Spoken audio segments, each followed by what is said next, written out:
literatura y en general el arte en tu práctica? Bien, buenos días.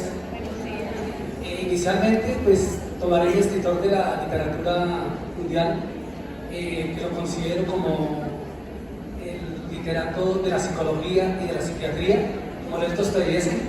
Entonces, si lo retomamos en Crimen y Castigo, El Jugador, o en su obra que para mí es la célebre, Los Hermanos Karamazov, cómo él se mete en cada uno de los personajes, cómo analiza la psicología del personaje. Entonces, la literatura siempre ha estado presente. Grandes escritores de la psicología y la psiquiatría efectivamente se han inspirado en Dostoyevsky, porque él se mete en la mente de sus personajes. Y pues otra característica muy importante que tiene es que él toma personajes desplazados, ¿no? Al ladrón, al ignorado, al que nadie mira, al jugador. Entonces está mirando siempre la psicología y cómo actúa. Él escribe desde la mente de su personaje. Si miramos a Gabriel García Márquez, pues él también hace muchos atisbos del arte, ya hacia el arte, trabajando la poesía, como lo decía, Mariposas Amarillas, Mauricio Babilonia, y los 100 años de sufrimiento, efectivamente de Úrsula Iguarán, porque son esos 100 años que lo representa en la vida de Macondo. Si miramos otro personaje importante de Colombia, está haciendo una mirada muy rápida. Si miramos a Fernando González Ochoa, el de El Museo de Otra Parte en Medellín, en su libro El Maestro de Escuela, cómo muestra a ese maestro todos los elementos que emplea, y obviamente uno de los elementos fundamentales es la literatura y la poesía. Entonces los invito a leer también ese libro. Desde mi punto de vista como escritor, pues, escribo novela, escribo libros en física, matemáticas, poesía y libros también en epistemología. Pero aquí lo que me atrae, la razón por la que estoy aquí es porque he escrito algunos libros poéticos como Recomenzar la escuela. Hay que recomenzar la vida de los padres y de las madres en la escuela. Y esos libros los escribí en pandemia y post pandemia. ¿Cuál ha sido en mi tránsito y cómo ha sido importante? Pues como escritor, cada cuestión que hago en el aula o que hago en las diferentes charlas y donde me he destacado, he ido a México para poder mostrar lo que hacemos los colombianos también en la docencia y en la escritura. Por eso soy su embajador cultural. Y entonces, ¿cómo recomenzar entonces? Cuando yo como docente, entonces me voy a poner en mi posición inicial, yo como docente escribo esas experiencias, eso que me duele. Casi siempre escribimos más lo que nos duele, lo que nos causa mucha nostalgia, o las injusticias. Entonces, sobre esos, cuando uno se atreve a escribir sobre esas situaciones, como que su alma, su mente, cuando eso se logra en el papel y tú lo miras, es como si descargaras todas las energías, como que has descargado en esos elementos que es la escritura, y esa posibilidad que tú tienes de hacer eso contigo mismo, que a otras personas leerlas.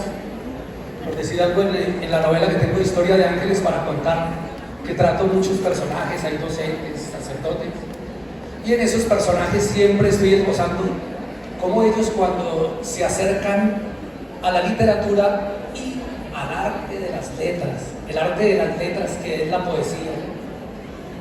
Por eso lo que nos puede incluir a todos como en el arte es cuando sacamos esa parte poética. Efectivamente todos tenemos esa parte poética, sino que muchas veces no la expresamos. Y cuando logramos expresar esos pensamientos, esas ideas, descansamos como persona de esas cosas que nos hacen daño, y ayudamos a otros a que reconozcan también sus problemas. El hecho de escribir, y escribir en la poesía, puede ser en la poesía libre, o puede ser dentro de los versos ya más trabajados, en las estrofas de los cuartetos, en cualquier tipo de composición poética. Lo que sí la hace poesía es el hecho de que el hombre exprese sus sentimientos, pone su alma en las letras para que los demás Entonces por eso algunos filósofos que trabajan con los poetas dirían, se atreven a catalogar que el primer filósofo es el poeta. Entonces, al tener en cuenta, o sea, las reflexiones que se hacen poéticas nos van a ilustrar en la escuela y a la construcción de las personas, a la construcción de ese estudiante del grado 0, de ese estudiante del grado 11, al universitario, lo va construyendo porque le está dando el valor de la humanidad. ¿Qué sería de aquel ser que solo fuera los diplomas y las letras sin tener ese corazón poético, ¿no? Entonces, cuando vamos a la escritura y a la formación de cualquier persona, cuando muestra sus sentimientos, cuando los expresa en letras, cuando esas letras tienen una armonía, que se hace el arte de la poesía, entonces ahí está. Y muchos poetas han escrito, se habla de la paz, que de política es tan triste hablar de eso, porque por todos lados es como si los viejos estuvieran muy contentos, buscando guerras por todos lados, y la hacen precisamente en los momentos cuando se está discutiendo algo sobre la paz, ¿no? Yo diría poéticamente, pues, que la paz no es el camino, sino es el camino. La paz es el camino que debemos abordar desde las instituciones para construir escuela y para construir comunidad, teniendo como elemento fuerte la poesía. Entonces, esa situación del arte que nos permita reflexiones que lleguen a los estudiantes, pero ¿cómo buscamos ese trabajo dentro del aula? Pues hay que buscar. Yo digo, tenemos un proyecto también desde el bilingüismo, donde vamos a las escuelas.